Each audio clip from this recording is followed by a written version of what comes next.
ചില ആൾക്കാർക്ക് ഖുർആൻ എത്ര ഓതിക്കൊടുത്താലും അവിടെ മനസ്സിലേക്ക് ഉൾക്കൊള്ളാൻ കഴിയില്ല. അവർക്ക് മനസ്സിലാവും, ഈ പറയുന്നത് വളരെ വ്യക്തമായിട്ട് അവർക്ക് കേൾക്കാൻ കഴിയുന്നുണ്ട്, അവർക്ക് തിരിയുന്നുണ്ട്, പക്ഷേ മനസ്സിൽ ഉൾക്കൊള്ളാൻ കഴിയാത്ത ആൾക്കാർ.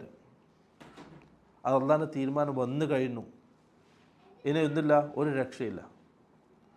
റസൂലിൻ്റെ ഹദീസുകൾ പറഞ്ഞു കൊടുത്താൽ, ആഖിറത്തെ സംബന്ധിച്ച് പറഞ്ഞാൽ, കുറേ ഉപദേശങ്ങൾ നൽകിയാലും ആ മനസ്സിന് യാതൊരു കുലുക്കം ഉണ്ടാവില്ല, ഒരു ചിന്ത പോലും ഉണ്ടാവില്ല.